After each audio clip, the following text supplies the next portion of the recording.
Nā, kua tīmata te taiopenga kapahaka a Ngāti Tūwharetoa mā ngā kura o Tauarohe, e hara tēnei i te whakataetai. Engari kē ia he whakāturanga nā Tūwharetoa i tō rātou ahurea, i runga i te mā koa o te whakaaro me te mata kui o te wairua. I reira a Hinerangi Goodman. Ko ngā kohunga e nei o te tua whenua o Mōkai. Te āhua nei mo te wā tuatahi mō e tehi. Ahakoa he Pākehā, he haina mana, he Māori. Ko te mea nui ki ata mauare ana rātau, te kaupapa kōrero mai o tātou tūpuna mātua o Tūwharetoa. Ko tēnei te tau rua te kaumāwhitu, o tēnei tai openga.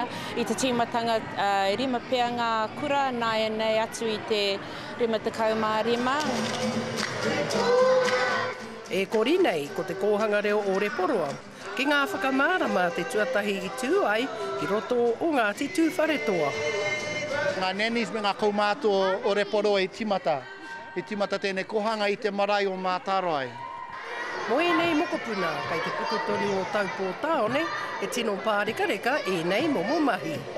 We were lacking that at our centre, so we've stepped up a big level and starting to speak at heaps. E tino mihi ki ngā kaiako Pākehā hoki. No te kohanga reo o Mututaiko e nei ko hungahunga, te nuinga ahakoa wahangu, engari nā te whakamāke. He pai o rātou a tautoko ki āwhina, engari tēnei wā he whakamā rātou ki te tūkironga i te atamira. Ahakoa he tuatahi mo e nei mokopuna o te tai hauru o Tūwharetoa, engari he tīmatanga. Tū te pūehu kai runga i te atamira. Ahakoa te nohi, ahakoa te pakake. Ko te mea nui e he whai atu. Te katoa, wera nā tikanga ao tātou tūpuna mātu. Mai ngā kāhui maunga hurino.